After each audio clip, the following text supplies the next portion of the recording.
She stumbled through the thorns and sagebrush, her torn dress catching on every branch, blood streaking down her bare arms as she clutched a crumpled letter that could save her life. When Henry Firewalker emerged from the shadows with his rifle raised, he had no idea that pulling that trigger would mean choosing between his duty to the cavalry and protecting an 11-year-old girl whose guardian wanted her dead. The Wyoming Territory stretched endless and unforgiving under the August sun of 1874, its golden grasslands broken only by jagged rock formations and the occasional stand of cottonwoods marking a creek bed. Susie Ann Prescott had been running for 2 days now, her small legs carrying her across terrain that would challenge a grown man, driven by a terror so pure it burned away hunger, thirst, and exhaustion. Behind her, somewhere in those rolling hills, Jeremiah Blackwood was tracking her with the patience of a man who knew the land better than she ever could. The letter in her pocket was everything now. Written in her dying mother's shaky handwriting just 3 weeks before consumption finally claimed her, it contained the truth about Susie's real father and the inheritance that Blackwood had been stealing for 4 years. My darling Susie. It read, "Your father was not the drifter I told everyone about. He was Lieutenant Colonel James Prescott of the 3rd Cavalry, and he left you a trust fund that should have made you rich beyond imagination. But Jeremiah has been taking everything, forging papers, lying to the bank. He killed your father in that supposed Indian raid, and now he plans to kill you too before anyone discovers the truth." The paper was stained with tears and blood, but every word was legible, every word a death sentence, if Blackwood found it. Susie had discovered the letter hidden inside her mother's Bible the night after the funeral. Blackwood had insisted on going through all of Sarah Prescott's belongings immediately, claiming it was too painful to leave her things untouched. But Susie had grabbed the worn leather Bible before he could stop her, clutching it to her chest. As she sobbed, it wasn't until she was alone in the tiny room above the general store where Blackwood had grudgingly allowed her to sleep that she found the letter tucked between the pages of Psalms. Her mother had known she was dying. She had known what Blackwood planned to do, and she had given her daughter the only weapon that might save her: the truth. That first night, Susie had lain awake planning her escape. Blackwood's house sat on the edge of Clearwater Falls, the nearest town being 40 miles across some of the most dangerous territory in Wyoming. But staying meant certain death, and at 11 years old, Susie Ann Prescott had already seen enough death to last a lifetime. She had watched her mother waste away, coughing blood into increasingly stained handkerchiefs. She had seen the way Blackwood looked at her when he thought she wasn't watching, calculating and cold, like a man pricing livestock. And she had heard him talking to his foreman about accidents that could happen to young girls who asked too. Many questions about money that wasn't theirs. The plan had been simple: wait until Blackwood rode out to check his cattle, then run for Fort Laramie, where her father's old regiment was stationed. Surely someone there would remember Lieutenant Colonel James Prescott. Surely someone would believe a desperate little girl with proof of murder and theft. But Blackwood had been suspicious from the moment she found that letter, watching her with eyes that missed nothing. When she tried to slip away in the pre-dawn darkness, he had been waiting by the barn with his rifle and that terrible smile that never reached his eyes. "Going somewhere, little girl?" he had asked, his voice soft and dangerous in the grey morning light. Now that wouldn't be very smart, would it? A child all alone in Indian country, with wolves and bears and all sorts of unpleasant things that could happen to her. He had stepped closer, and Susie could smell the whiskey on his breath, could see the way his hand rested casually on his gun belt.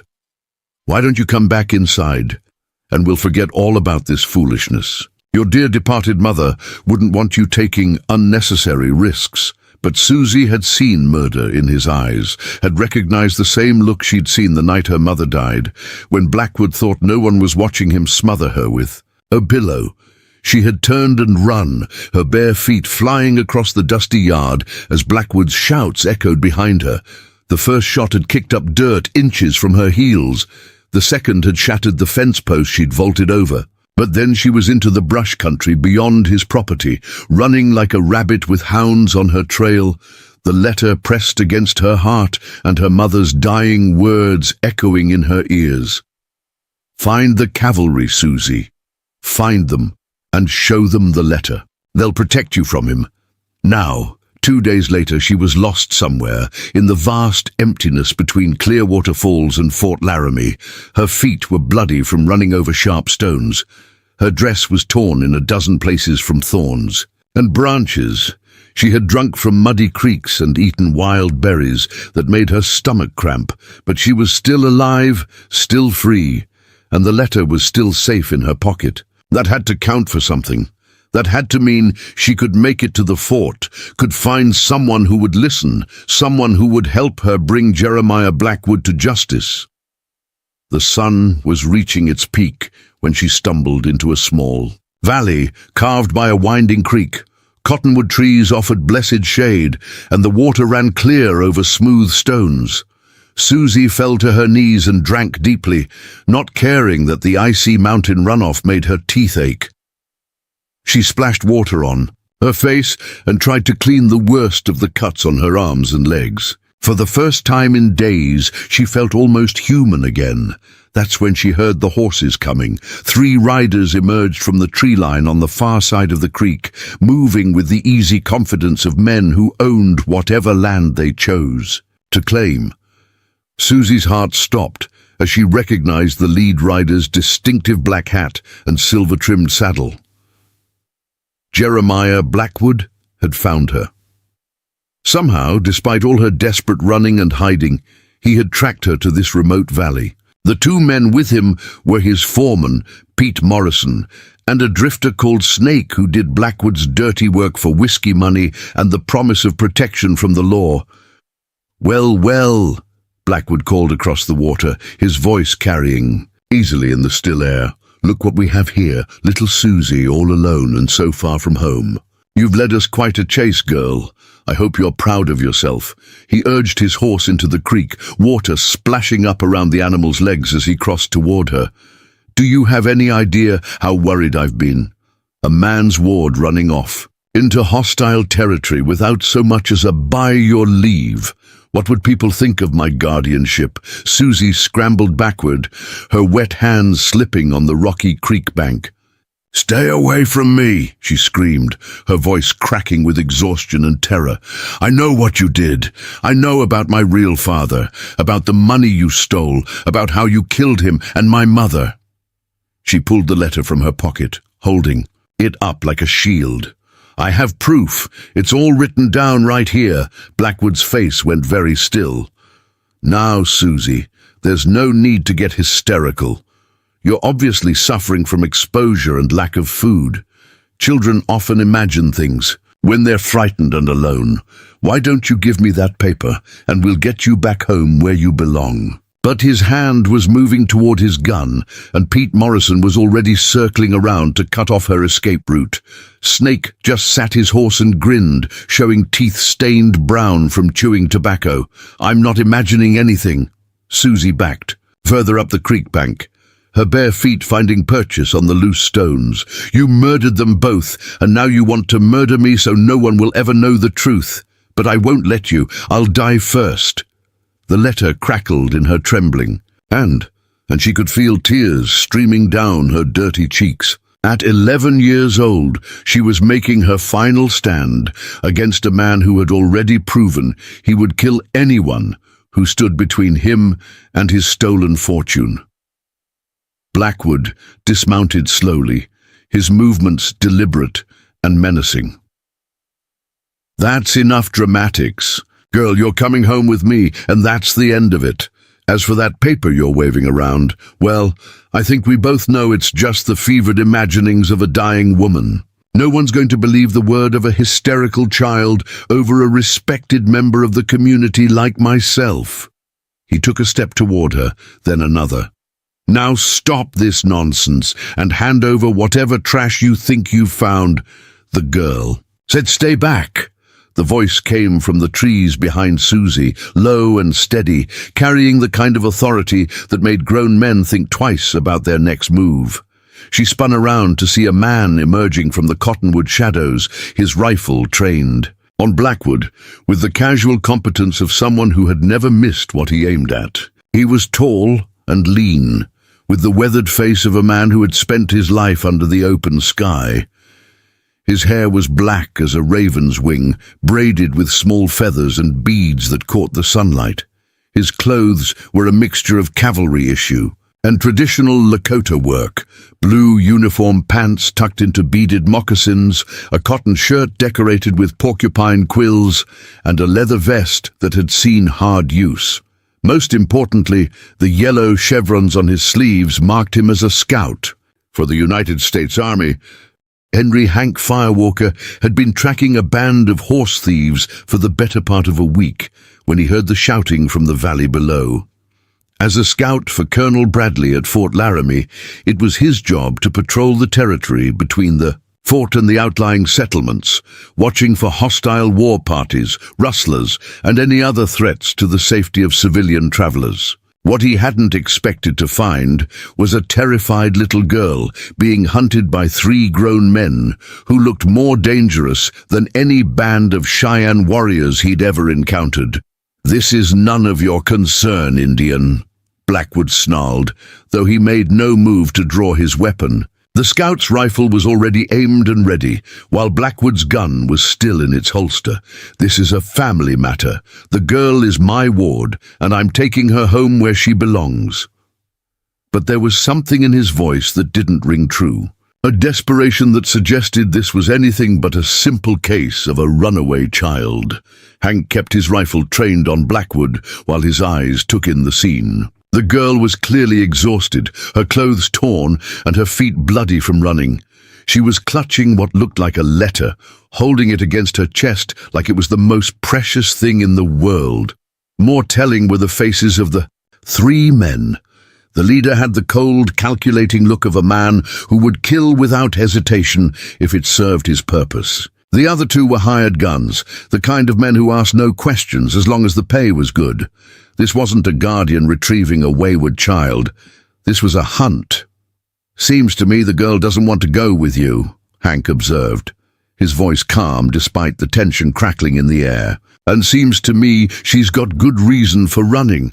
A man who has to chase a child across hostile territory with 2 armed men might not be the kind of guardian she needs." He shifted slightly, never taking his aim off Blackwood. "Why don't you tell me your name, mister, and explain exactly what your business is with this girl? My name is Jeremiah Blackwood, and my business is taking my ward home before she gets herself killed by wild animals or hostile Indians," Blackwood replied, but his hand was inching toward his gun belt.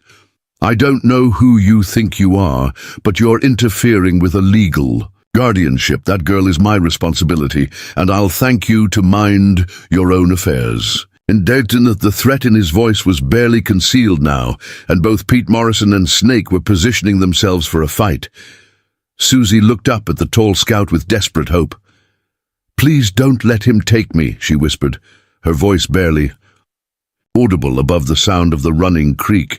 "He killed my father and my mother, and he's going to kill me too. I have proof right here." She held up the letter with shaking hands. "My real father was Lieutenant Colonel James Prescott of the 3rd Cavalry. This man has been stealing my inheritance and murdering anyone who might expose him." The name hit Hank like a physical blow. He had known James Prescott, had served under him during the campaign against Red Cloud's warriors. Prescott had been a good officer, fair and honest, the kind of man who looked after his soldiers and treated the Indian scouts with respect. He had died in what everyone believed was a Cheyenne raid on a supply wagon, but there had always been something about the story that didn't sit right. The timing had been suspicious, coming just days after Prescott had mentioned some personal business he needed to settle in Clearwater Falls. And now this little girl was claiming it had been murder. "You knew my father?" Susie asked, seeing something change in the scout's expression. "You really knew him?" "I served under Colonel Prescott for 2 years," Hank replied, never taking his eyes off Blackwood. "He was a good man, an honorable soldier. He talked about having a daughter back east, said she was the light of his life." The pieces were falling into place now, and the picture they formed made his blood run cold. "If you're really James Prescott's daughter, then you're under the protection of the United States Army, and anyone who threatens you is threatening a federal interest." Blackwood's face had gone pale at the mention of Prescott's name, but his desperation was making him reckless. "You're both talking nonsense," he snarled. "That girl's father was a no-account drifter who abandoned her mother before she was born. She's confused, probably suffering from heat exposure and delirium. The kind thing would be to get her back to civilization before she says something that could get innocent people in trouble." But his hand was now resting openly on his gun butt, and Pete Morrison was slowly reaching for his rifle. "The only one in trouble here is you, Blackwood," Hank said quietly, "because if this girl is telling the truth, you've got a lot to answer for. And if she's got proof of what she's claiming, well, I think the commanding officer at Fort Laramie is going to be very interested in hearing her story." He took a step closer to Susie, putting himself between her and the 3 riders. "What do you say we take a ride to the fort and sort this all out proper? Let the military decide what's truth and what's fiction." That's when Blackwood made his move. His hand flashed toward his gun with the speed of a man who had killed before and knew he would have to kill again. But Hank Firewalker was faster. His rifle barked once, the sound echoing off the canyon walls like thunder. Blackwood's gun flew from his hand, his wrist shattered by the precisely placed bullet. He screamed and fell to his knees, clutching his wounded arm while blood seeped between his fingers. "Next man who reaches for a weapon dies," Hank announced calmly, working the lever on his rifle to chamber another round. Pete Morrison's hand froze halfway to his gun. Snake slowly raised his hands above his head. "Now then, I think we're going to have that conversation after all. And the little lady is going to tell me everything she knows about what really happened." To Colonel James Prescott, the sound of Blackwood's agonized screaming sent a flock of crows spiraling into the afternoon sky, their harsh cries mixing with his groans as he rocked back and forth on his knees beside the creek. Blood dripped steadily from his shattered wrist into the clear water, turning the current a pale pink as it swirled around the smooth stones. Hank kept his rifle trained on the other 2 men, while Susie pressed herself against his back, her small hands clutching at his leather vest as if he were the only solid thing left in a world gone mad. The letter from her mother crackled in her fist, damp with perspiration, but still readable, still containing the truth that could destroy the man who had murdered her parents. "You made a big mistake, Indian," Pete Morrison snarled through gritted teeth, his weathered face twisted with fury as he watched his boss writhe in pain. Jeremiah Blackwood owns half of Wyoming territory. He's got friends in the territorial government, friends in the railroad company, friends who won't take kindly to some half-breed scout shooting up a respected citizen. But despite his bold words, Morrison made no move toward his weapon. Hank's reputation with a rifle was well known throughout the territory, and the precise shot that had disarmed Blackwood without killing him proved that every story about the scout's marksmanship was true. "The only mistake here was made by your boss when he decided to hunt down a child," Hank replied, his voice carrying the quiet authority of a man who had faced death more times than he could count. "And I'm not half of anything, friend. I'm Lakota Sioux, born free on the plains before your people ever dreamed of crossing the Missouri River. The fact that I wear this uniform doesn't make me less than what I am." His dark eyes never wavered from Morrison's face. "Now, unless you want to join your boss there in the dirt, I suggest you keep your hands where I can see them and your mouth shut while the girl tells her story." Susie felt the strength radiating from the tall scout's body, felt the way he positioned himself. Between her and the three men like a living shield. In all her 11 years, she had never known what it felt like to have someone truly protect her. Her mother had tried in her own broken way, but Sarah Prescott had been too sick, too frightened, too beaten down by Blackwood's cruelty to offer real sanctuary. Even her real father, the mysterious Colonel James Prescott, had been nothing more than a name on a piece of paper until this moment. But here was a man who had known her father, who understood honor and duty, who was willing to risk his life for a stranger simply because it was the right thing to do. "Tell me about the letter," Hank said gently, never taking his eyes off the three men, but somehow conveying to Susie that she had his complete attention. "Start from the beginning, and don't leave anything out. If your father really was James Prescott, then you've got more friends in this territory than you know. The colonel was respected by every honest soldier from here to the Mississippi, and there are a lot of men who would consider it an honor to see his daughter safe." With trembling hands, Susie unfolded the blood-stained paper and began to read in a voice that grew stronger with each word. She told Hank about her mother's deathbed confession, about the hidden truth of her parentage, about the inheritance that Blackwood had been stealing for years through forged documents and outright theft. She described the night her mother died, how she had seen Blackwood smother the dying woman with a pillow to keep her from revealing any more secrets. She spoke of the months of living in terror, watching Blackwood's cold eyes follow her everywhere she went, knowing that he was planning her death as surely as winter followed autumn. "She's lying!" Blackwood gasped through his pain, his face white with shock and blood loss. The girl's mind has been addled by exposure and fear. Her mother was a common whore who never knew which man fathered her bastard child. There's no inheritance, no connection to any cavalry officer. She's just a hysterical child who's been reading too many dime novels about heroic soldiers and evil guardians. But even as he spoke, his eyes were fixed on the letter in Susie's hands, and Hank could see the desperation growing in his face.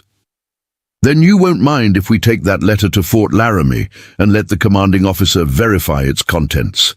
Hank observed with deadly calm. "If the girl's story is true, there will be records of Colonel Prescott's personal affairs, copies of his will, documentation of his legitimate heirs.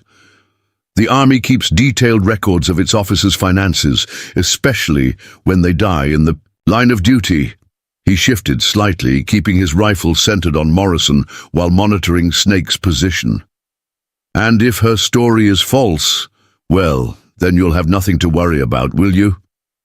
The silence stretched taut as a bowstring, broken only by the whisper of wind through the cottonwood leaves and Blackwood's labored breathing. Susie could feel the moment balancing on a knife's edge, could sense that whatever happened in the next few seconds would determine whether she lived or died. She pressed closer to Hank, drawing courage from his steady presence, and whispered, just loud enough for him to hear, "There's more in the letter, about where he hid the real documents, the ones that prove everything. My mother said he left them in a safe place, somewhere Blackwood would never think to look." That was when Snake decided to make his play. The grizzled gunfighter had been slowly edging his horse to the left, using the animal's bulk to conceal the derringer he was pulling from his boot. He was a back-shooter by trade, a man who killed from ambush rather than face-to-face combat, and he figured the scout was too focused on the other two men to notice his subtle movements. But Henry Firewalker had learned to fight from warriors who could track a mouse across solid rock and hear an enemy's heartbeat from 50 yards away. The moment Snake's hand moved toward the hidden weapon, Hank spun and fired. The bullet caught Snake center mass, punching him backward out of his saddle to land in a sprawling heap beside the creek. His horse shied and bolted, splashing across the water and disappearing into the trees on the far side.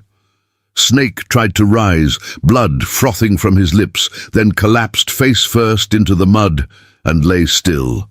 The echoes of the gunshot rolled across the valley like distant thunder, and somewhere in the distance a red-tailed hawk screamed its hunting cry. "Anyone else feeling lucky?" Hank asked conversationally, working the lever action to chamber a fresh round.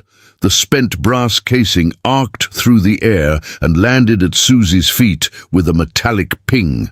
Morrison had gone pale as parchment, his hands trembling as he held them high above his head. Blackwood was staring at Snake's body with the horrified expression of a man who was beginning to understand that his carefully laid plans were crumbling around him. "You can't just murder people," Morrison shouted, his voice cracking with fear and outrage. "This is still a territory with laws and courts and proper procedures. You'll hang for this, you hear me? They'll stretch your neck from the highest tree in Cheyenne, and I'll be there to watch you dance." But his bravado was hollow, the desperate bluster of a man who knew his life hung by a thread. "Self-defense isn't murder," Hank replied calmly. "Your friend was drawing on me, which makes him fair game under any law, territorial or federal. The fact that he was stupid enough to try it just proves that working for Blackwood doesn't attract the smartest men." He glanced down at Susie, whose small face was pressed against his back. "You don't have to look, little one. Some things aren't meant for children's eyes, even when they're necessary." But Susie had seen death before, had watched her mother waste away over months of suffering, had witnessed Blackwood's final act of murder. The sight of Snake's body didn't frighten her as much as it should have. Instead, she felt a fierce satisfaction that one of her tormentors would never hurt anyone again. "He was going to kill us both," she said quietly. "I saw him, reaching for that little gun. You did what you had to do."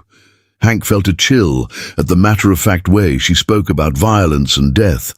No child should be so familiar with such things, should accept them so readily.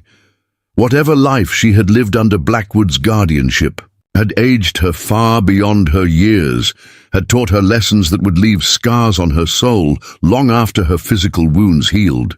It strengthened his resolve to see her safely to Fort Laramie, to make sure she found people who would show her a different kind of world. "The letter mentioned hidden documents," he said, keeping his voice gentle despite the carnage surrounding them. "Do you know where your father might have left them? If we can find proof of Blackwood's crimes, it will go a long way toward making sure he pays for what he's done." The afternoon sun was beginning to sink toward the western mountains, painting the sky in shades of gold and crimson. They needed to resolve this situation quickly before darkness gave Blackwood's remaining allies any advantage. Susie carefully folded the letter and tucked it back into her dress pocket before answering. "Mama wrote that Papa hid everything in the old mission church in Clearwater Falls, behind the altar where the priests used to keep the communion wine. She said he chose that place because Blackwood never went to church, said it was the one place in town that man's evil couldn't touch." Her young voice carried a note of hope for the first time since Hank had found her. "If we could get there, if we could find those papers, we'll find them," Hank promised, though he was already calculating the risks involved in such a mission. Clearwater Falls was deep in Blackwood's territory, surrounded by his hired guns and corrupted officials. Getting in would be dangerous enough, but getting out with evidence that could destroy the most powerful man in the region would be nearly impossible. Still, if Susie's story was true, if James Prescott really had left proof of Blackwood's crimes, it might be their only chance to see justice done.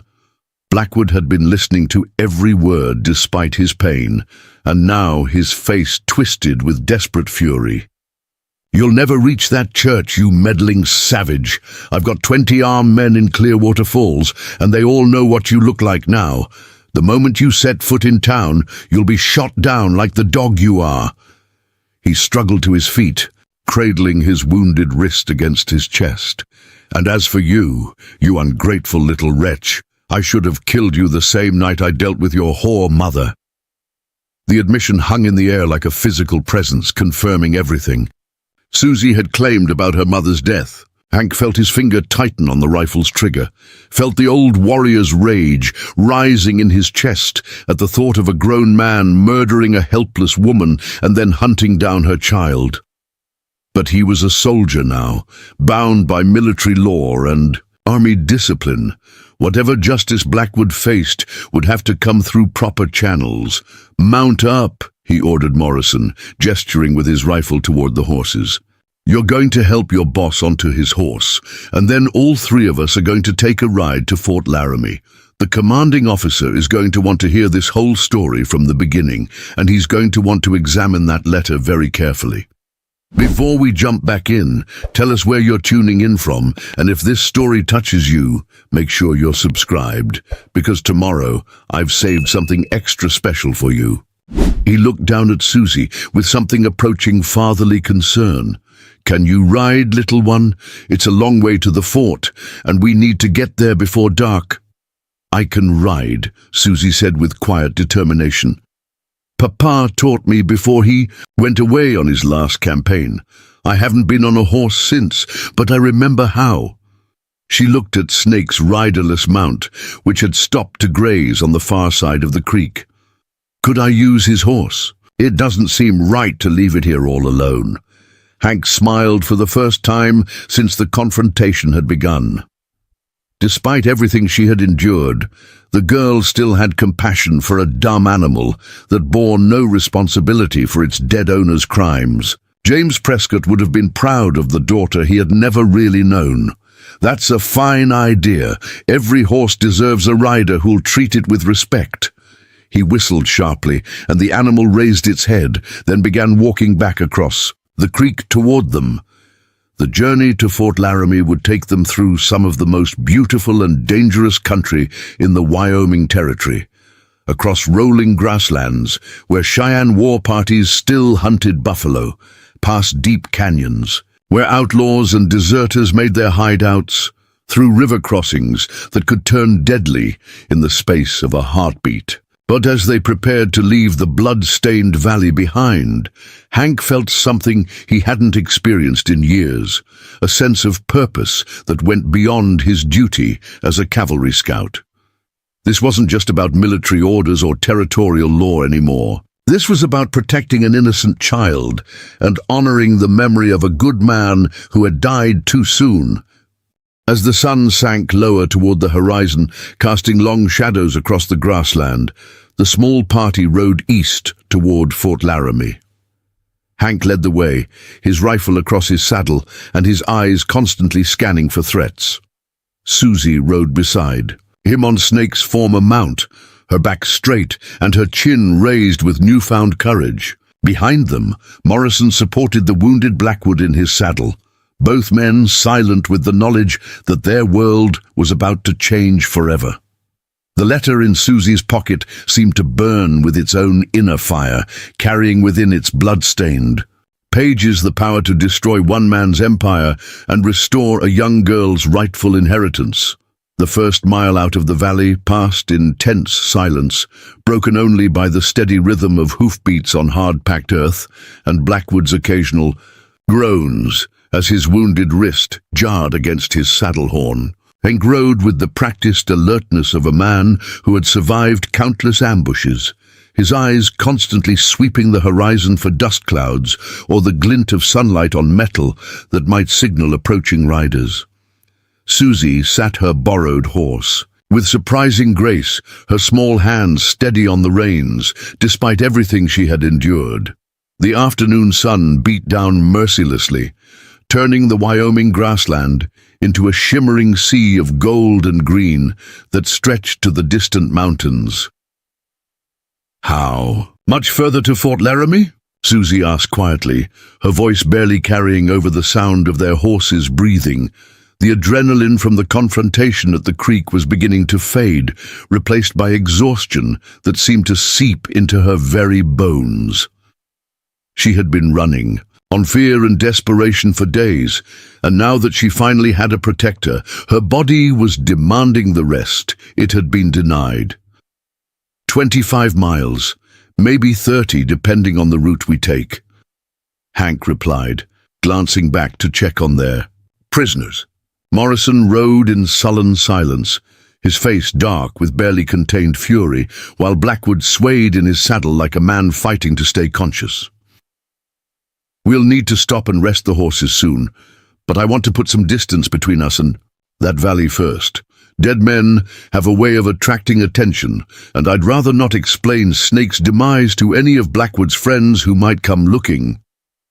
As if summoned by his words, a line of riders appeared on the ridge behind them, silhouetted against the afternoon sky like dark spectres of vengeance. Hank counted 8 men, all heavily armed, all pushing their horses hard in pursuit. He recognized the distinctive white hat worn by Jake Thornton, Blackwood's chief enforcer and the most dangerous gunfighter in the territory. The man was a stone-cold killer who had never lost a face-to-face gunfight, and he commanded a crew of hardcases who would shoot down a child without hesitation if the price was right. "Company," Hank announced grimly, spurring his horse to a faster pace. "Susie, stay close to me no matter what happens. If shooting starts, you get down low in the saddle and let your horse run. Don't look back, don't try to help, just ride like the devil himself is chasing you." He turned to glare at Morrison, whose face had brightened considerably at the sight of reinforcements. "You so much as twitch wrong, and I'll put a bullet in your spine before Thornton gets within rifle range. You can't outrun them!" Blackwood shouted triumphantly, his pain momentarily forgotten in his surge of vindictive joy. "Jake's got the finest horses in Wyoming, and he knows every trail, every shortcut, every hiding place between here and Colorado. You're finished, Scout. Both of you are finished." Blood from his wounded wrist had soaked through the makeshift bandage Morrison had tied around it, but his eyes blazed with the fanatical light of a man who could smell victory. Hank studied the terrain ahead with the calculating eye of a professional soldier. The grassland offered no cover, no defensive positions, no place to make a stand against 8 mounted gunmen. But half a mile ahead, the land dropped away into a series of steep-sided arroyos carved by flash floods during the spring thaw. If he could reach that broken country before Thornton closed the distance, he might be able to use the terrain to even the odds. It would mean abandoning the direct route to Fort Laramie, but staying alive was more important than staying on schedule.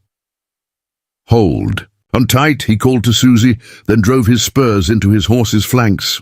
The animal surged forward with a burst of speed that left Morrison and Blackwood struggling to keep pace. Behind them, Thornton's riders spread out in a wide line, their war whoops echoing across the prairie as they closed the gap with frightening speed. Dust rose in choking clouds, and the thunder of 24 hooves on dry ground sounded like an approaching storm. They reached the edge of the arroyo system just as the first rifle shots rang out behind them. Bullets whined overhead, kicking up geysers of dirt and stone, as Hank led his small party down a narrow trail that switched back toward the bottom of the ravine. Susie's horse stumbled on loose shale, nearly pitching her from the saddle. But she recovered with the instinctive balance of someone born to ride. Her face was pale but determined, her jaw set with a courage that would have made her father proud. "Down here!" Hank shouted, guiding them into a side canyon barely wide enough for a single rider. The walls rose 50 feet on either side, carved by centuries of wind and water into fantastic shapes that resembled sleeping giants and crouching beasts. At the far end, the canyon opened into a hidden valley where an ancient Lakota war party had once made their last stand against overwhelming odds. Hank had discovered the place during his first year as an army scout, and he had never forgotten the lesson it taught about the importance of choosing your ground carefully. The hidden valley was perhaps 200 yards across, ringed by towering red sandstone cliffs that offered only a few narrow passages in or out. A small spring fed a pool of clear water surrounded by cottonwood trees, and the grass grew thick and green in the shade. It was a place of beauty and peace, but it was also a perfect trap if an enemy controlled the exits. Hank hoped that Thornton's Men would be too eager for glory to think tactically that they would charge into the valley without considering how they might get back out. "Get down and take cover behind those rocks," Hank ordered Susie, pointing to a jumble of boulders. "Near the spring. Keep your head low and don't move until I tell you. This is going to get loud and messy, and I need to know you're safe before I can concentrate on fighting." He turned to Morrison and Blackwood, his rifle steady in his hands. "You two are going to sit right where you are and keep your mouths shut. One word of warning to your friends, and I'll kill you both where you sit." Thornton's voice echoed off the canyon walls as his men approached the narrow entrance. "Come on out, Breed. You're trapped like a rat in a hole, and there's nowhere left to run. Send the girl out, and maybe we'll make it quick for you." The sound of boots on stone and the metallic click of rifle levers being worked filled the air. 8 professional killers were preparing to storm the valley, confident that superior numbers would carry the day. "I've got a better idea," Hank called back, positioning himself behind a fallen log with a clear view of the canyon mouth. "Why don't you boys ride on back to town and forget you ever saw us? The girl's under the protection of the United States Army now, and anybody who tries to harm her is going to answer to the government." It was a bluff, of course. His authority as a scout gave him no special powers of law enforcement, and Thornton knew it, but sometimes a bluff was all a man had. Laughter echoed from the canyon entrance, harsh and mocking. "The Army? You think those blue-belly officers give a damn about one Breed scout and a bastard brat? Hell, boy, half the officers at Fort Laramie owe money to Jeremiah Blackwood. You kill him, and you'll have the whole territorial government hunting your scalp." Thornton's voice grew closer, more confident. "Last chance, Scout. Send out the girl, and we'll let you ride away. Keep her, and we'll feed your guts to the coyotes." That was when Hank made his move. Instead of waiting for the attack, he slipped away from his defensive position and began climbing the steep trail that led to the rim of the valley. Years of hunting and warfare had taught him that the best defense was often a devastating offense, and 8 men, bunched together in a narrow canyon, were vulnerable to attack from above. If he could reach the high ground before they realized he was gone, he might be able to turn the tables on the entire gang. Susie watched him disappear into the rocks and shadows, her heart hammering with terror at being left alone with 2 wounded prisoners and 8 killers closing in. But she understood what Hank was trying to do, and she was determined to play her part. When Thornton's men finally worked up the courage to charge into the valley, they would find what appeared to be an undefended camp with a frightened little girl cowering behind a pile of stones. They would never suspect that death was stalking them from the cliffs above. "There she is!" The shout came from the canyon mouth as the first of Thornton's men spotted Susie's hiding place. Just like the boss said, nothing but a scared little girl and 2 wounded men. This is going to be easier than stealing candy from a baby.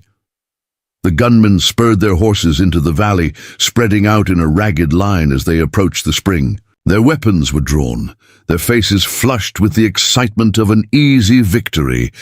From his position on the canyon rim, Hank could see everything unfolding below him like pieces on a chessboard. Thornton rode in the center of the group, his white hat making him an easy target. The other men flanked him on either side, confident in their numbers, careless in their approach. They had made the classic mistake of assuming that superior firepower guaranteed victory, forgetting that terrain and tactics could overcome raw force. Hank's first shot took down the man on Thornton's left, punching him backward out of his saddle to sprawl motionless on the valley floor. His second shot shattered the shoulder of a gunman on the right flank, sending him screaming and clutching at his wounded arm. The echoes of the rifle shots rolled around the valley walls like thunder, magnifying the sound until it seemed like an entire company of soldiers was firing from the cliffs. "It's a trap!" Thornton bellowed, fighting to control his rearing horse as his men scattered in panic. "He's up on the rim. Get to cover and find a way up there." But the narrow valley offered little shelter, and the surviving gunmen found themselves caught in the open with nowhere to hide. 2 more fell to Hank's deadly, accurate fire before the rest could reach the meager protection offered by a few scattered boulders. "I told you boys to ride away," Hank called down from his rocky perch. "Now you've got dead friends and wounded pride, and for what? A few dollars from a man who murders children in their sleep?" He worked the lever on his rifle, chambering a fresh round. "Last chance to do the smart thing. Drop your weapons and walk away, or I'll kill every last one of you where you crouch." But Thornton was a man whose reputation depended on never backing down from a fight, no matter how hopeless the odds. "Kill him!" he roared, pouring lead at the cliff face in a desperate attempt to dislodge the scout. $100 to the man who brings me his scalp." The remaining gunmen opened fire with everything they had, filling the air with flying lead and the acrid smoke of black powder. The battle raged for 20 minutes, but the outcome was never in doubt. Hank had chosen his position well, using the natural fortress of the canyon rim to pick off Thornton's men, one by one. When the shooting finally stopped, 6 bodies lay scattered around the valley floor, and Jake Thornton himself sat propped against a boulder, with blood streaming from a bullet wound in his chest. Only one of his men had survived unscathed, and that man was already halfway back to the canyon entrance, running for his life. "Looks like it's just you and me now, Jake," Hank called down to the wounded gunfighter. "You ready to talk sense? Or do you want to bleed out slow and painful in this pretty little valley?" He kept his rifle trained on Thornton, while watching for any sign of treachery. A wounded killer was often more dangerous than a healthy one, driven by desperation and the knowledge that death was coming regardless. Thornton coughed, spraying blood across his white shirt front. "You got lucky, Breed. Had the high ground and plenty of ammunition. But luck runs out, and when it does, there'll be other men coming for you. Blackwood's got friends you ain't even dreamed of, men with money and power and long memories." He tried to raise his gun for one final shot, but his strength was failing. "Fast." "Maybe so," Hank replied calmly, "but they'll have to catch me first. And judging by today's work, that might be harder than they think." He climbed down from the rim to check on Susie, who emerged from behind her boulder shelter with tears streaming down her dust-covered face. The violence had been necessary, but he hated that she'd had to witness it. No child should see that much death in a single day. "Is it over?" she asked in a small voice, looking around at the bodies scattered across the peaceful valley. "Are we safe now?" The contrast between the natural beauty of the hidden spring and the carnage that surrounded it was almost too much to bear. This place would never look the same to her, would always carry the memory of the day 8 men died trying to drag her back to hell. "For now," Hank said gently, putting a protective arm around her shoulders. But Thornton was right about one thing. Blackwood has other friends, other hired guns who'll come looking for us. We need to get to Fort Laramie as fast as possible before they have time to organize another hunting party. He looked at Morrison and Blackwood, both of whom had watched the entire battle in stunned silence. "I hope you boys enjoyed the show. It's a preview of what happens to anyone who tries to hurt this girl." As the sun began to sink toward the western mountains, painting the canyon walls in shades of gold and crimson, Hank gathered weapons and ammunition from the fallen gunmen. They would need every advantage they could get for the final push to Fort Laramie, because he was certain that their troubles were far from over. Blackwood was a man with too much to lose, and men like that never gave up without a fight. The next attack would be bigger, better organized, and far more dangerous than anything they had faced so far. The gates of Fort Laramie rose from the prairie like a promise of civilization in the endless wilderness, their weathered timber and iron reinforcements standing guard over the most important military outpost between the Missouri River and the Rocky Mountains. As their weary horses approached the main entrance in the dying light of evening, Susie felt her heart lift with hope for the first time in days. Here was safety. Here was the authority of the United States government. Here were the men who had served under her father and would surely honor his memory by protecting his daughter. But Hank's expression remained grim as he studied the sentries at the gate, noting how their eyes lingered on Blackwood with something that looked disturbingly like recognition. "Halt and state your business," called out Sergeant Murphy, a thick-set Irishman whose uniform bore the stains of long service on the frontier. His hand rested casually on his sidearm as he approached their small party, his weathered face showing neither welcome nor hostility. Behind him, two privates emerged from the guardhouse, their rifles held at the ready but not yet aimed. It was standard procedure for any visitors after sunset, but something in the sergeant's manner suggested this was more than routine caution. "Henry Firewalker, scout attached to Colonel Bradley's command," Hank replied formally, producing his military identification papers from his shirt pocket. "I'm bringing in 2 prisoners charged with murder and theft, plus a witness who needs the protection of military authority. This is Susie Ann Prescott, daughter of the late Colonel James Prescott, and she has information that will interest the commanding officer." He kept his voice level and professional, but his eyes were constantly scanning the fort's walls and towers, looking for any sign of unusual activity. Sergeant Murphy's face went through a series of subtle changes as he processed Hank's words. First surprise at the mention of Colonel Prescott's name, then what looked like concern, and finally something that might have been fear. He glanced quickly at Blackwood, who despite his wounded condition managed to straighten in his saddle and meet the sergeant's eyes with a meaningful look. The silent communication that passed between them was brief but unmistakable, and Hank felt his stomach sink as he realized the corruption might run deeper than anyone had imagined.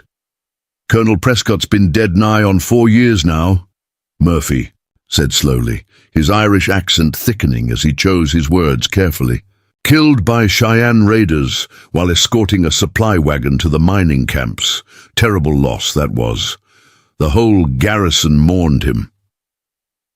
But his eyes kept flicking back to Blackwood, and when the wounded man gave an almost imperceptible nod, Murphy's demeanor shifted subtly. "As for these prisoners you mentioned, well, that's a serious accusation. Can't just take a man's word for such things, even a military scout's word." "The girl has written evidence," Hank said firmly, placing his hand on Susie's shoulder in a gesture of protection. "A letter from her dying mother detailing Blackwood's crimes, including the murder of Colonel Prescott himself. This wasn't a Cheyenne raid, Sergeant. It was cold-blooded assassination for financial gain." He studied Murphy's face carefully, watching for any sign of honest shock or outrage. What he saw, instead, was the carefully controlled expression of a man who was hearing information he already knew. Blackwood chose that moment to speak, his voice weak, but carrying the authority of a man accustomed to being obeyed. "Sergeant Murphy, thank God you're here. This savage has kidnapped me and my ward, murdered several of my men in cold blood, and is now trying to cover his crimes with wild accusations against a respected citizen." Despite his wounded condition, his voice carried conviction and righteous indignation. "The girl has been poisoned against me by her mother's dying ravings. Sarah Prescott was mad with fever when she died, saying all manner of crazy things." "That's a lie!" Susie burst out, her young voice cracking with emotion. "My mother wasn't mad. She told me the truth about everything, about how this man killed my real father and stole his money." She reached into her dress pocket and pulled out the blood-stained letter, holding it up like a banner of truth. "It's all written down right here, every crime he's committed, every lie he's told. My father hid proof in the old mission church, and we can find it if you'll just listen." Sergeant Murphy's face had gone pale at the mention of hidden proof, and he shot another quick glance at Blackwood. The wounded man's eyes had widened with what looked like genuine fear for the first time since the confrontation at the creek. Whatever Colonel Prescott had hidden in that church, it was apparently damaging enough to shake even Blackwood's iron confidence. But instead of demanding to see the letter immediately, Murphy hesitated, clearly torn between military duty and the mother loyalty. Now, little miss," Murphy said in a tone that was meant to be soothing, but came across as patronizing. "You've been through a terrible ordeal, running around the wilderness for days with hostile Indians and desperate men. Sometimes when children are frightened and confused, they imagine things that aren't really there. Why don't we get you inside, where it's safe and warm, and we can sort all this out in the morning when you've had some rest?" The suggestion sounded reasonable enough, but Hank caught the subtle emphasis Murphy placed on certain words, the way his eyes kept darting toward the fort's interior as if expecting someone. This wasn't standard procedure for handling prisoners and witnesses. This was stalling tactics, buying time for someone else to arrive and take control of the situation. The corruption at Fort Laramie ran deeper than he had feared, and they were walking straight into a carefully laid trap. "I think we'll examine that letter right now," Hank said firmly, his hand moving to rest on his rifle stock. "And I think we'll do it in front of the commanding officer, with a full record made for the territorial authorities. This girl's accusations are too serious to wait until morning, especially when the men she's accusing have already tried to kill. Multiple times," he fixed Murphy with a steady stare. "Unless there's some reason you'd prefer to handle this quietly, away from official channels." Before Murphy could respond, the sound of approaching hoofbeats echoed from within the fort. A dozen mounted soldiers emerged from the main compound, their uniforms crisp and their weapons ready. Leading them was a tall, distinguished-looking officer whose captain's bars gleamed in the torchlight. Captain William Hartwell had the bearing of a professional soldier, but there was something cold and calculating in his eyes that reminded Hank uncomfortably of Blackwood himself. The captain's gaze swept over their small party, lingering on Susie with an expression that made Hank's blood run cold. "What have we here, Sergeant?" Captain Hartwell asked in a cultured Eastern accent that marked him as one of the politically connected officers who had purchased their commissions rather than earning them through service. "I was told we had some excitement at the gates tonight. Something about prisoners and accusations of murder." His smile was polished and professional, but it never reached his eyes. "I do hope we can resolve this matter quickly and quietly. The territorial governor has been quite concerned about maintaining peaceful relations with our civilian neighbors." Hank felt the trap closing around them like the jaws of some predatory beast. Captain Hartwell's arrival was too convenient, too well-timed to be coincidence. Either the corruption at Fort Laramie was so complete that even the officers were involved, or Blackwood's influence extended far deeper into the military hierarchy than anyone had suspected. Either way, Susie was in more danger now than she had been running alone across the Wyoming wilderness. "Captain Hartwell," Hank said formally, offering the required salute while keeping his other hand near his weapon, "I'm bringing serious charges against Jeremiah Blackwood for the murder of Colonel James Prescott and the theft of his daughter's inheritance. This is the Colonel's daughter, Susie Ann Prescott, and she has documentary evidence of Blackwood's crimes." He gestured toward the girl, who clutched her mother's letter like a lifeline. "I request that she be placed under military protection while a full investigation is conducted." Captain Hartwell's smile grew wider and more predatory as he dismounted from his horse with fluid grace. "How fascinating. Colonel Prescott's daughter, you say? I knew James well, of course. Fine officer, tragic loss when the Cheyenne got him." He approached Susie with the careful movements of a man approaching a skittish animal. "My dear child, you've obviously been through a terrible ordeal. Mr. Blackwood here is beside himself with worry about your safety. He's told us all about your poor mother's final illness, how the fever affected her mind toward the end." "She wasn't out of her mind," Susie protested, backing away from the captain's outstretched hand. "She was completely clear when she wrote this letter. She told me everything about how Blackwood killed my father and stole his money. But even as she spoke, she could see the doubt creeping into the faces of the enlisted men surrounding them. These soldiers had known and respected Captain Hartwell for years. They had no reason to believe the word of a traumatized child over that of their commanding officer. "Of course, she seemed clear to you, my dear," Captain Hartwell said in the patient tone adults used when humoring children, "but consumption affects the mind as well as the body, especially in the final stages. Your mother loved you very much, and in her delirium she may have constructed an elaborate fantasy to explain why your life had been so difficult. It's quite common, actually. The mind seeks to make sense of tragedy by creating villains where none exist." Hank watched the careful manipulation with growing alarm. Hartwell was skilled at this, weaving truth and lies together so skillfully that even honest men might be convinced. The captain was systematically destroying Susie's credibility before she could even present her evidence, painting her as a confused child whose testimony was worthless. It was a masterful performance, and it was working. The enlisted men were beginning to look at Susie with pity rather than belief. Preparing and narrating this story took us a lot of time, so if you are enjoying it, subscribe to our channel. It means a lot to us now. Back to the story. "Then let's examine the letter she's carrying," Hank said loudly, his voice cutting through Hartwell's smooth words like a knife.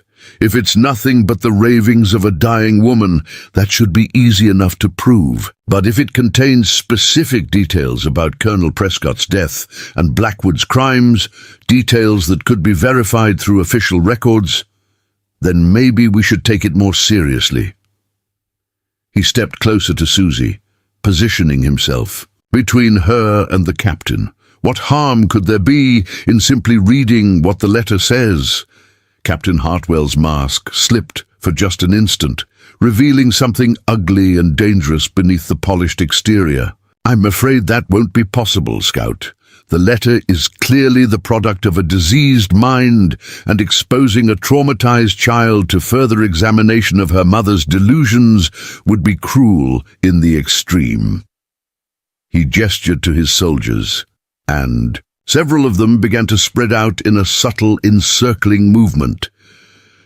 "I'm ordering you to surrender the letter to military custody, where it can be properly evaluated by qualified medical personnel." "No!" Susie screamed, pressing the letter against her chest with both hands. "This is mine. My mother gave it to me, and it's the only thing I have left of her. You can't take it away." Tears streamed down her face, but her jaw was set with stubborn determination. She had lost everything else in her young life, her parents, her home, her innocence. She would not give up the one piece of evidence that might bring her father's killer to justice.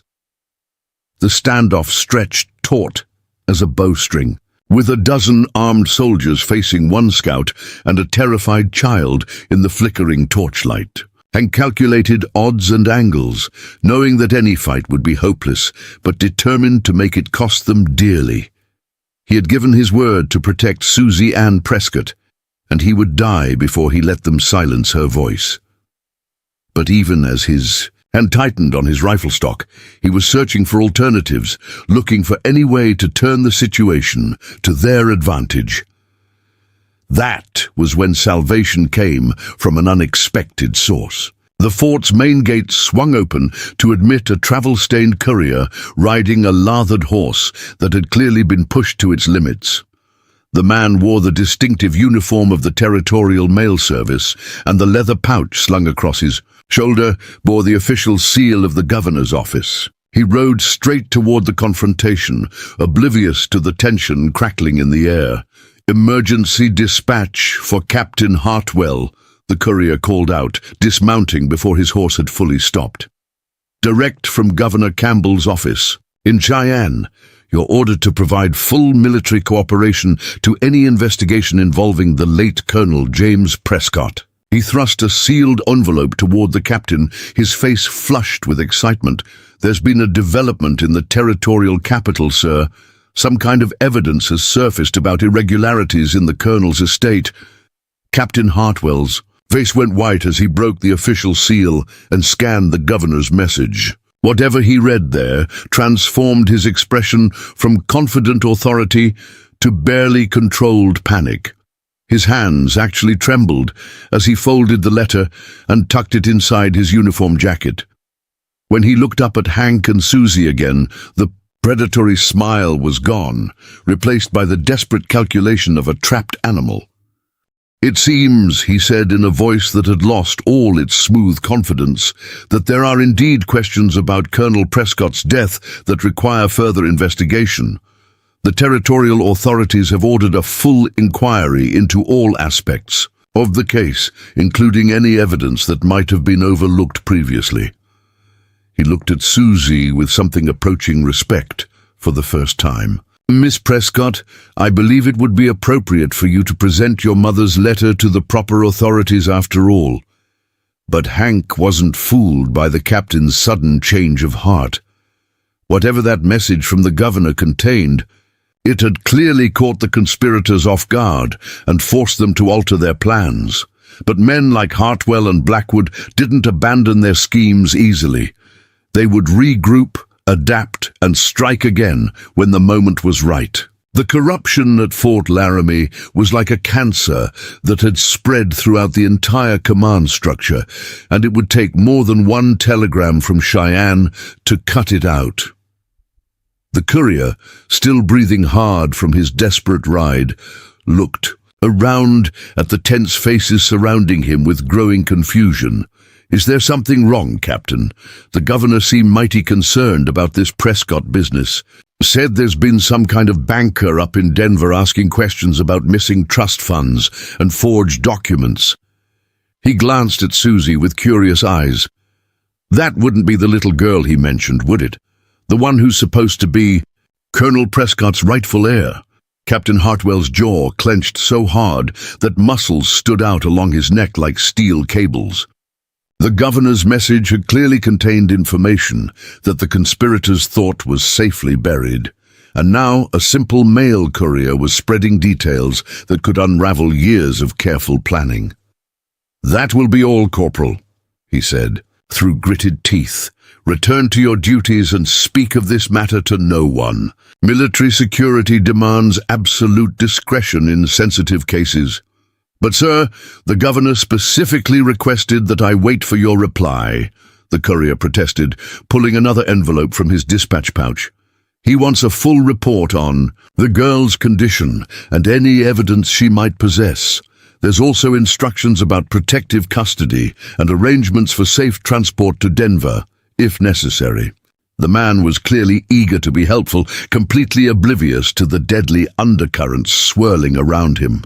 Susie felt the adults closing in around her like wolves circling a wounded deer, their voices growing louder and more argumentative as the stakes continued to rise. But through it all, she kept her mother's letter pressed against her heart, feeling the crinkled paper through the thin fabric of her dress. Whatever happened next, whatever lies they told or threats they made, she would not give up the only proof of her father's murder. She had promised her dying mother that the truth would come to light, and she intended to keep that promise no matter what the cost. "I want to read my letter to everyone," she announced suddenly, her clear young voice cutting through the adult. Arguments like a bell ringing across still water. "Right here, right now, so that every soldier in this fort can hear what my mother wrote about Jeremiah Blackwood and what he did to my father." She stepped away from the protective circle of Hank's arms, moving toward the center of the gathering crowd. "If you're all so sure she was out of her mind, then you shouldn't be afraid to let everyone hear her words." The effect of her declaration was immediate and electric. Captain Hartwell went pale as parchment. Blackwood actually swayed in his saddle as if he might faint, and even Morrison looked like he wanted to be anywhere else in the world. Only Hank showed approval, nodding grimly as he realized what the brave little girl was attempting to do. By making her accusations public in front of dozens of witnesses, she was making it impossible for the conspirators to silence her quietly. "Now, see here, child," Captain Hartwell began, his voice taking on the stern tone of military authority. "This is neither the time nor the place for such dramatics. You're overwrought, exhausted from your ordeal, hardly in condition to make rational decisions about such serious matters." He gestured to his soldiers, several of whom began moving closer to Susie. "I'm ordering you to surrender that document to proper military custody, where it can be examined by qualified personnel." "No!" Susie backed away from the approaching soldiers, her voice rising to carry across the entire courtyard. "This letter belongs to me, and I have the right to read it. My mother died to give me this truth, and I won't let you bury it like you buried my father." She began unfolding the blood-stained paper with trembling hands, her eyes blazing with determination. That would have made Colonel James Prescott proud. "Everyone needs to hear what really happened on that supply wagon 4 years ago." Hank moved to stand beside her, his rifle held in a deceptively casual position that nonetheless made it clear he was ready to use it. "The girl's right, Captain. Under territorial law, she has the right to present evidence in her own defense, especially when she's been accused of making false statements." His dark eyes swept the gathering crowd of soldiers, many of whom he had served alongside during various campaigns. "Some of you men knew Colonel Prescott personally. You know what kind of officer he was, what kind of man. Don't you think his daughter deserves to be heard?" A murmur ran through the assembled soldiers as several of them nodded agreement. James Prescott had been popular among the enlisted men, known for his fairness and his genuine concern for the welfare of his troops. The idea that his daughter might have been wronged, that his death might have been something other than an honorable sacrifice in the line of duty, struck at the heart of their military honor. These were men who believed in justice, even when their officers might prefer expedience. Blackwood chose that moment to make his desperate play. Despite his wounded condition, he spurred his horse forward, clearly intending to knock Susie down and seize the letter before she could finish unfolding it. But he had reckoned without the protective instincts of the man who had sworn to keep her safe. Hank's rifle swung up in a blur of motion, the barrel coming to rest against Blackwood's forehead with an audible click as the hammer was drawn back. "To full cock? I wouldn't if I were you," Hank said quietly, his voice carrying the absolute certainty of a man who had killed before and would not hesitate to kill again. "This little girl is going to read her letter, and you're going to sit there and listen to every word. After that, we'll see what these soldiers think about the man they've been protecting."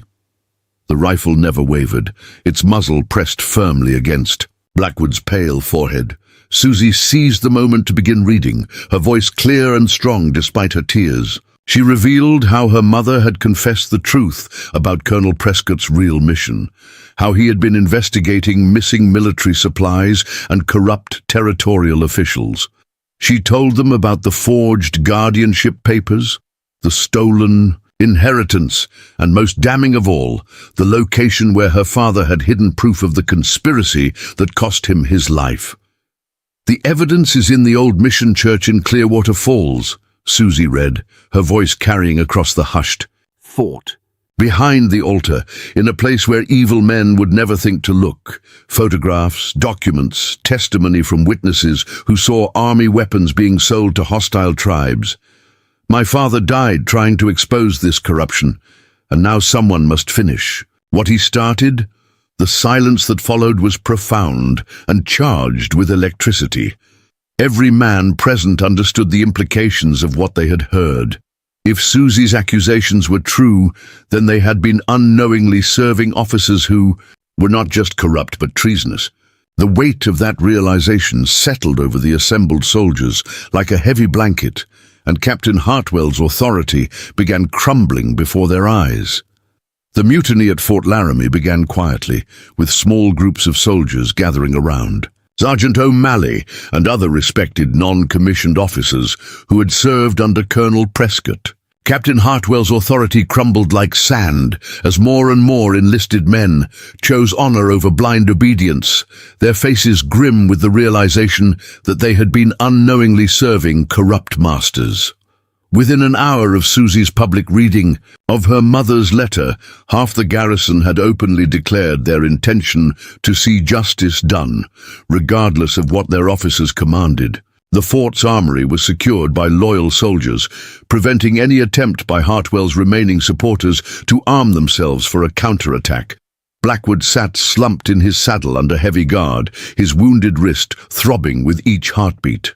As he watched his carefully constructed empire collapse around him, the man who had once controlled vast stretches of Wyoming territory through bribery, intimidation, and murder, now found himself powerless before the righteous anger of soldiers who had finally learned the truth. Morrison had been placed in irons and locked in the guardhouse, while Snake's body still lay where it had fallen in the hidden valley, food for crows and testimony to the price of serving evil. "What's the plan now, Firewalker?" Sergeant O'Malley asked, as he approached the small group gathered around Susie near the fort's main gate. The grizzled Irishman had taken unofficial command of the Loyalist soldiers, his decades of experience, and unquestioned integrity making him the natural leader for men who no longer trusted their commissioned officers. The girls told her story, and most of the garrison believes her, but we still need that proof she mentioned if we're going to make charges stick in territorial court. Hank studied the faces of the soldiers surrounding them, reading the determination in their weathered features, but also seeing the uncertainty that came with defying established authority. These were good men who had spent their careers following orders without question, and the decision to rebel against their commanding officers weighed heavily on their consciences. They needed more than just a little girl's testimony to justify their actions, needed the kind of concrete evidence that would convince judges and territorial officials. "The church in Clearwater Falls," Susie said quietly, her small hand still clutching the blood-stained letter that had started this revolution. Mama wrote that Papa hid everything there, behind the altar where nobody would think to look. If we can get there, if we can find what he left behind, then everybody will have to believe the truth." Her young voice carried a note of desperate hope, but also the steel-hard determination that had carried her across the Wyoming wilderness. Clearwater Falls is 40 miles from here, through some of the most dangerous country in the territory. O'Malley observed, his scarred face thoughtful as he considered the logistics of such a mission. Blackwood's got friends there, men who won't hesitate to shoot first and ask questions later. It won't be a simple matter of riding into town and searching an old church, especially not with a child in tow. He looked at Hank with the measuring gaze of a professional soldier evaluating another warrior. "You thinking what I think you're thinking, Scout? I'm thinking that little girl has earned the right to see her father's killers brought to justice," Hank replied, checking the loads in his rifle with practiced efficiency. "And I'm thinking that 20 good soldiers with a righteous cause can handle whatever Blackwood's hired guns might throw at us." He looked around at the assembled men, seeing nods of agreement from faces that had been hardened by years of frontier warfare. These were veterans who had fought Cheyenne war parties, Mexican bandits, and Confederate irregulars. A few corrupt townsmen would not intimidate them. Captain Hartwell chose that moment to make his final, desperate gambit.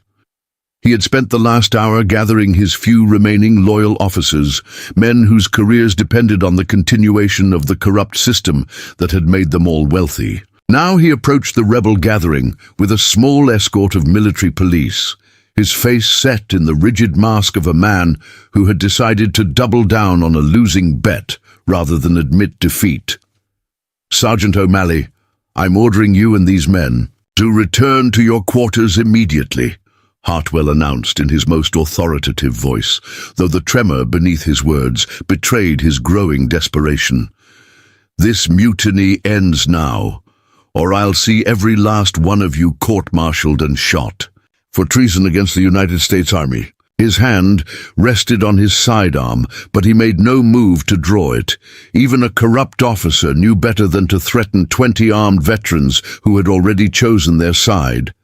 O'Malley stepped forward, his weathered face hard as granite as he met his commanding officer's glare without flinching.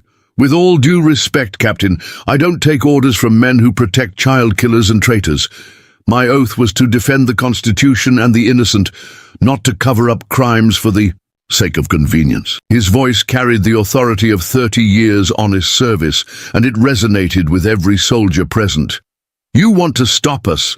You'll have to shoot us all down in cold blood, and I don't think you've got the stomach for that kind of work." The standoff stretched taut as a bowstring, with 20 loyal soldiers facing down their corrupt officers in the flickering torchlight of Fort Laramie's main courtyard. Susie watched from behind Hank's protective bulk, her heart hammering with fear that the confrontation might explode into violence that would destroy any chance of reaching her father's evidence. But she also felt a fierce pride in these rough, weathered men who had chosen to risk everything to help a little girl they barely knew. "You're all making a terrible mistake," Hartwell said, but his voice lacked conviction now. "The territorial governor will hear about this rebellion, and when he does, there won't be a hole deep enough for any of you to hide in. Blackwood has friends in Denver, friends in Washington. You think one little girl's testimony is going to outweigh their influence?" He looked around desperately, seeking some sign of wavering resolve among the assembled soldiers. "Maybe not," Hank said quietly, stepping into the circle of torchlight with his rifle held casually but ready. "But Colonel Prescott's evidence might carry a little more weight, especially if it names names and shows bank records. Seems to me that kind of proof might make even powerful friends run for cover rather than risk being exposed." He fixed Hartwell with the steady gaze of a man who had seen through to his soul and found it wanting. Of course, there's only one way to find out for sure. The decision was made without formal discussion, the kind of unspoken agreement that passed between soldiers who had learned to trust each other's judgment through shared danger. O'Malley detailed 15 men to accompany the expedition to Clearwater Falls, while the remaining loyalists would guard the fort and ensure that no messages were sent to warn Blackwood's allies. Captain Hartwell and his supporters would be confined to quarters under armed guard, technically not under arrest, but effectively neutralized. "I want to come with you," Susie announced as the soldiers began preparing for the dangerous journey. Ahead, "It's my father's evidence, my right to see his killers brought to justice. I won't hide here while brave men risk their lives to do what should have been done years ago." Her small chin was set with stubborn determination that reminded Hank powerfully of her father's legendary courage. Colonel Prescott had never backed down from a fight when he believed he was in the right. "Too dangerous, little one," O'Malley said gently, his gruff voice softened by genuine affection for the girl who had shown more courage than most seasoned warriors. "Clearwater Falls is Blackwood territory, and there's bound to be shooting before this is over. Your papa wouldn't want you put in harm's way, not when we can handle this business ourselves." He knelt beside her, his scarred hands gentle on her small shoulders. "You've done your part by telling us the truth. Let us do ours by finding the proof and bringing it back." But Susie shook her head with the fierce determination of someone who had already lost everything and had nothing left to fear. "I've been running from Blackwood's men for days, hiding in caves and drinking from muddy streams, watching people die because of me.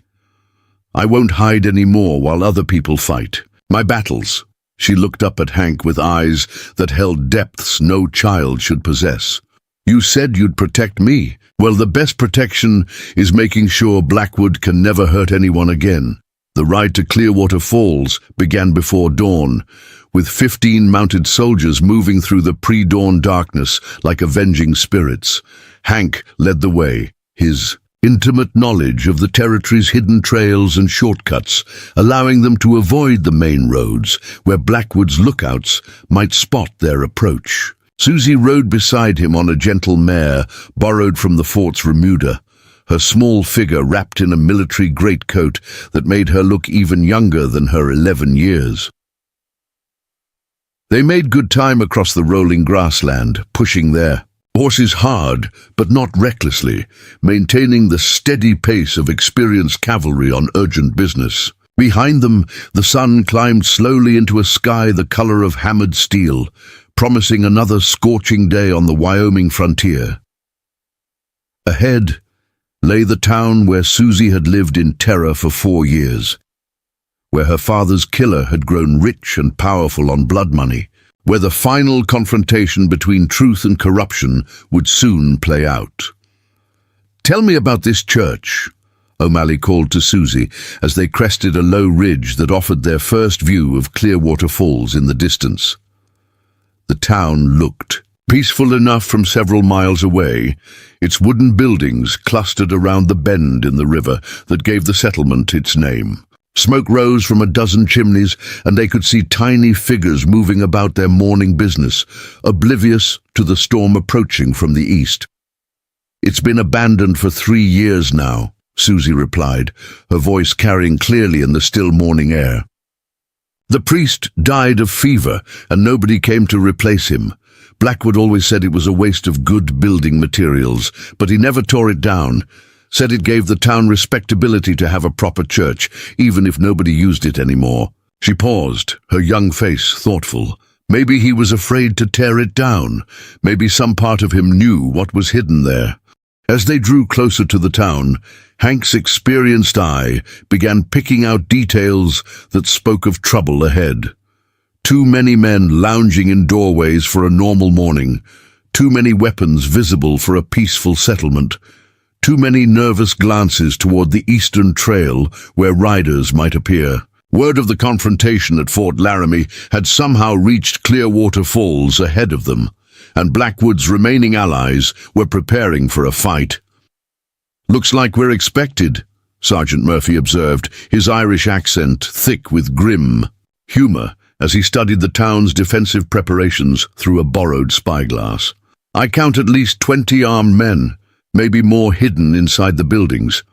They've had time to set up proper positions, which means this isn't going to be the easy ride we hoped for." He lowered the glass and looked at Hank with questioning eyes. "What's the plan, Scout?" Hank studied the terrain around Clearwater Falls with the calculating gaze of a warrior who had survived countless battles by thinking 3 moves ahead of his enemies. The church stood on the town's western edge, separated from the main cluster of buildings by perhaps 200 yards of open ground. It was an isolated position that could work either for them or against them, depending on how cleverly they played their hand. "The church is our objective," he said finally, pointing toward the adobe structure with its distinctive bell tower and wooden cross. "Everything else is secondary. We go in fast and hard, secure the building and hold it while we search for Prescott's evidence. Once we have what we came for, we can worry about fighting our way back out." He looked around at the grim faces of the soldiers surrounding him. Seeing the resolve that had carried these men through years of frontier warfare. "What about the girl?" O'Malley asked, though his tone suggested he already knew the answer. "Can't very well charge into a gunfight with a child in tow, but can't leave her out here alone either. Blackwood's men are bound to have the whole area watched." He studied Susie's determined face and sighed. "She's not going to stay behind, is she?" "No, she's not," Susie said firmly, unconsciously echoing her father's legendary stubbornness. "This is my fight, my father's legacy, my chance to see justice done. I've come too far and seen too much to turn back now." She looked at each of the soldiers in turn, her young eyes holding a gravity that spoke of experiences no child should have endured. "I know you want to protect me, and I'm grateful for that. But the best protection is ending this once and for all." The attack on Clearwater Falls began with a thunderous charge across the open ground between the eastern ridge and the town's outskirts. 15 mounted soldiers swept down on the settlement, Like a cavalry avalanche, their battle cries echoing off the wooden buildings as they drove straight toward the abandoned church. Gunfire erupted from windows and doorways as Blackwood's hired guns opened up with everything they had, filling the air with lead and smoke.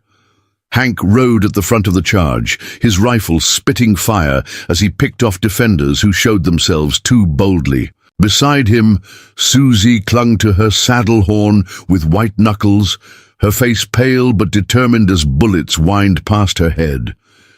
Behind them, the soldiers spread out in a classic cavalry formation, their training and experience showing as they maintained discipline under heavy fire. They reached the church in a matter of minutes, though it felt like hours under the withering crossfire from the town's defenders. The old adobe building offered solid protection from small arms fire, its thick walls and strategic position allowing the soldiers to dismount and return fire with deadly effect. Hank kicked in the church's wooden door and ushered Susie inside, where she immediately ran toward the altar with the focused intensity of someone who had dreamed of this moment for weeks. The interior of the abandoned mission church was thick with dust and shadows, its wooden pews overturned and scattered.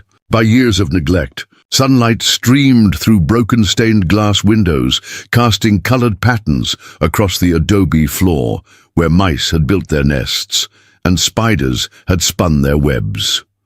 But Susie saw none of this as she ran toward the altar with single-minded purpose, her heart pounding with the knowledge that her father's hidden evidence lay somewhere in this forgotten sanctuary.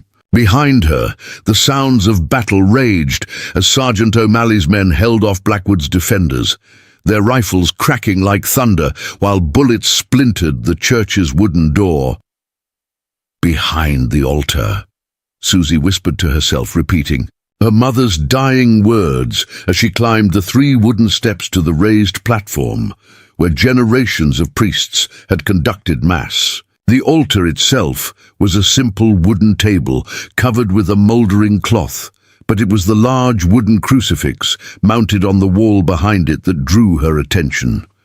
Her father had been a clever man, and he would have chosen a hiding place that was both sacred and invisible, somewhere that evil men like Blackwood would never think to look. Hank appeared beside her, his rifle still smoking from the firefight outside. "The boys are holding them off for now, but we don't have much time," he said urgently, his dark eyes scanning the altar area for any sign of hidden compartments or secret panels. "Blackwood's men are regrouping for another assault, and they've got us outnumbered 3-1. If your father's evidence is here, we need to find it fast." Susie was already examining the wooden crucifix, her small hands running over its carved surface in search of any irregularity that might indicate a hidden opening. The cross was nearly 6 feet tall and carved from a single piece of oak, its surface worn smooth by decades of weathering and the touch of countless worshippers. But as she pressed against the base where it was mounted to the wall, she felt something give slightly, a barely perceptible movement that spoke of hinges carefully concealed within the wood. "Here!" she cried, pressing harder against a specific point near the bottom of the cross. With a soft click, a section of the carved wood swung inward to reveal a narrow cavity just large enough to hold a leather document case. Her hands trembled as she reached into the hiding place, feeling the smooth surface of oiled leather against her fingertips. This was it, the evidence that had cost her father his life and driven her mother to an early grave. The leather case was heavier than she expected, filled with papers and what felt like photographic plates wrapped in protective cloth. As she pulled it from its hiding place, a folded note fell to the floor, written in her father's familiar handwriting, and addressed simply, "To my daughter." With tears streaming down her face, Susie unfolded the letter and began to read aloud, her voice carrying clearly despite the gunfire echoing from outside.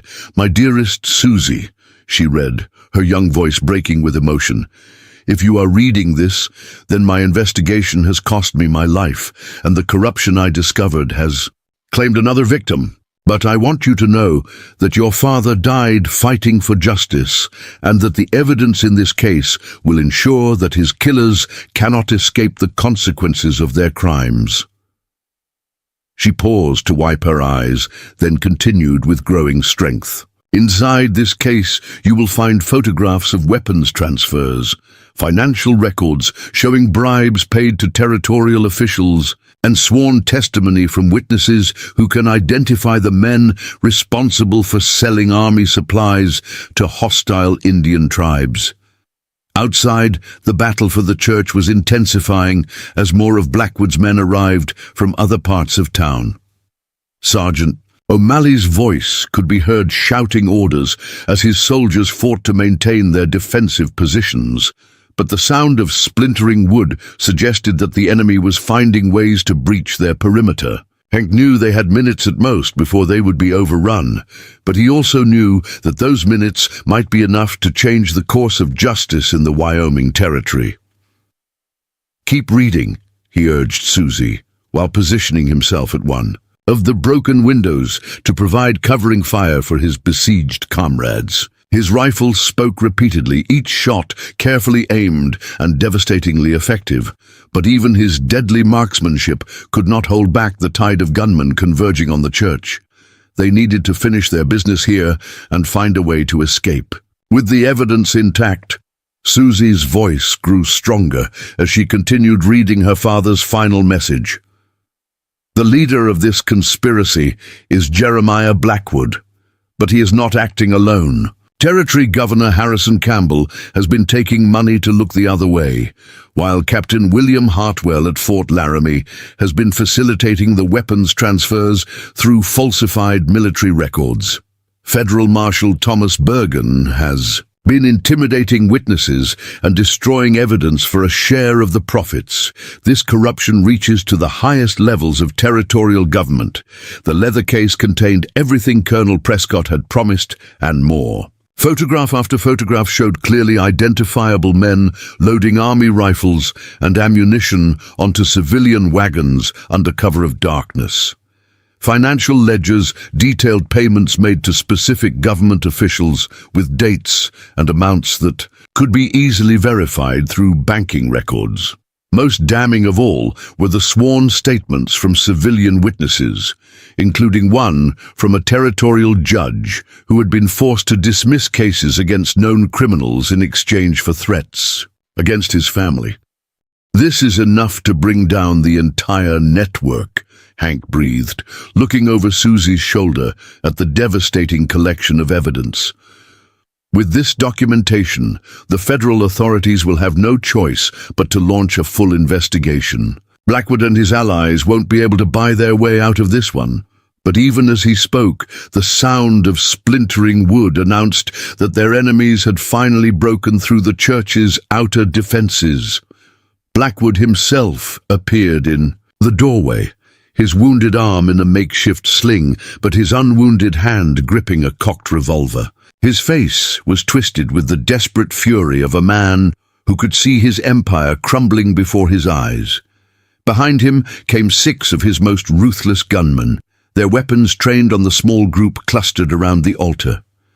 The final confrontation had arrived, and there was nowhere left to run.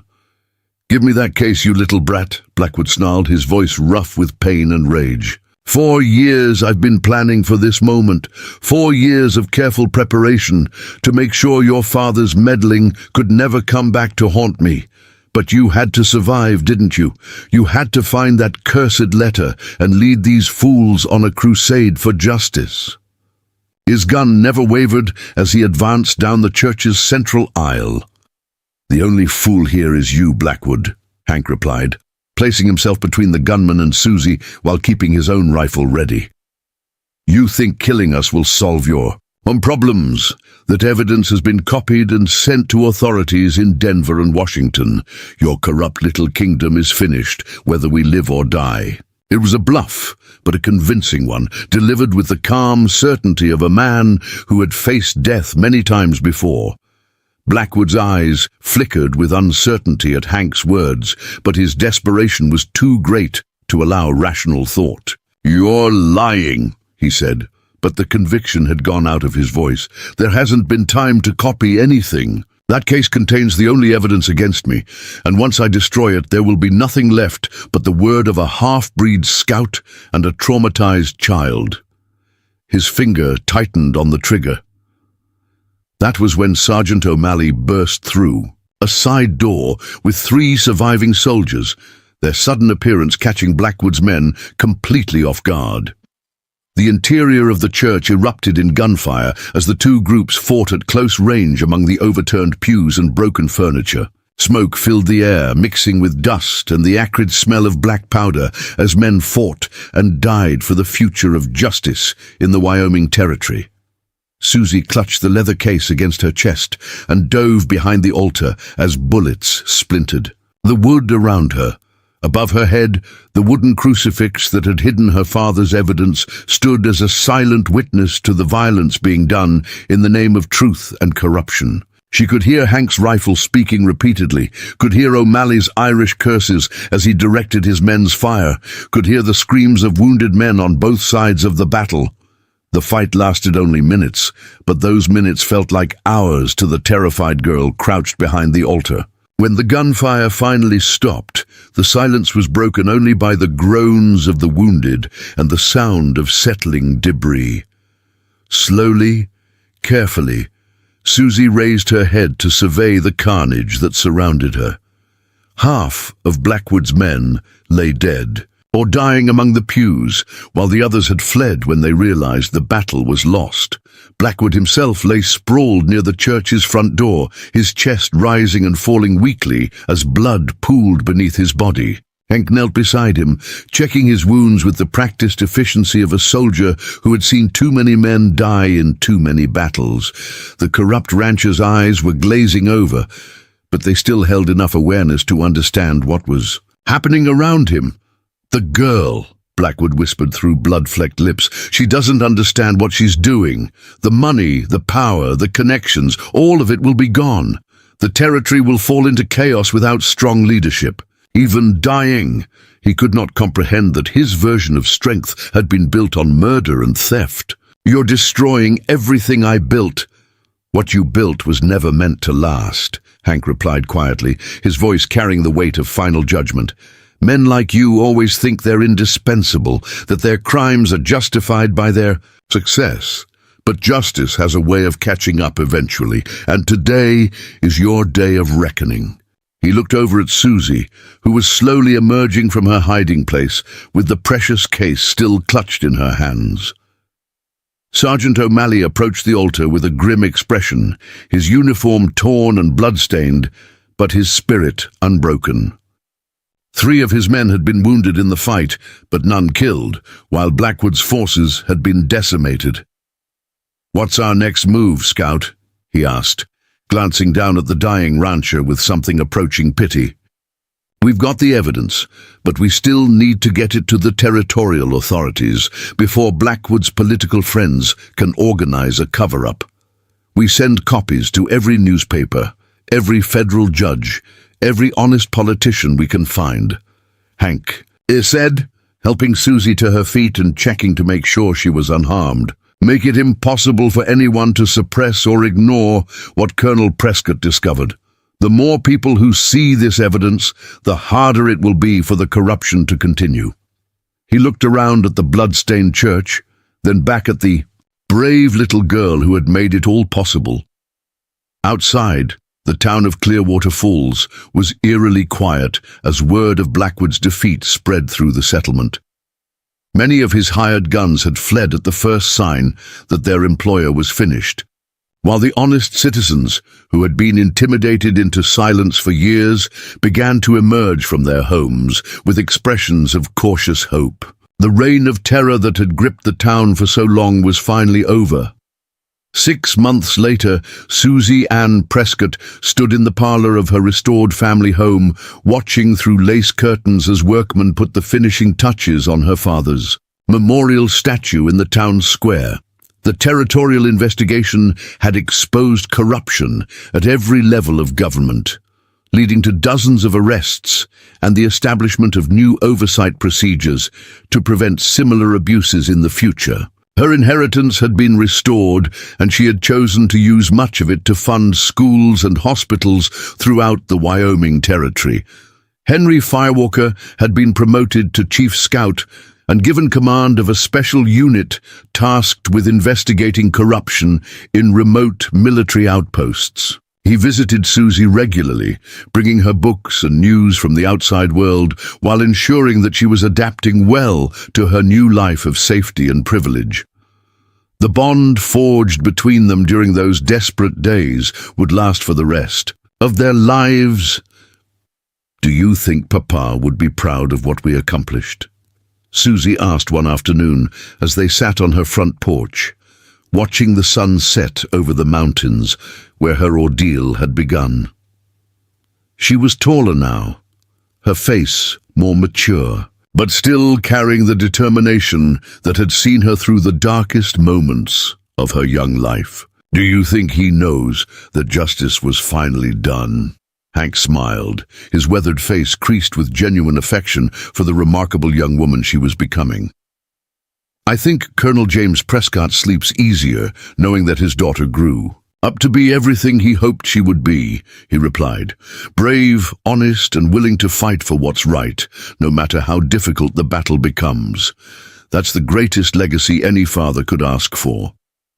As the stars began to appear in the darkening sky above Wyoming Territory, Susie felt a peace that had eluded her for most of her young life. The nightmares had finally stopped, replaced by dreams of the future she would build on the foundation of justice her father had died to establish. Tomorrow would bring new challenges, new opportunities to help others who faced the kind of corruption and intimidation she had overcome. But tonight, surrounded by friends who had proven their loyalty through fire and blood, she was simply a young girl who had found her way home at last. Up next, you've got 2 more standout stories right on your screen. If this one hit the mark, you won't want to pass these up. Just click and check them out, and don't forget to subscribe and turn on the notification bell so you don't miss any upload from us.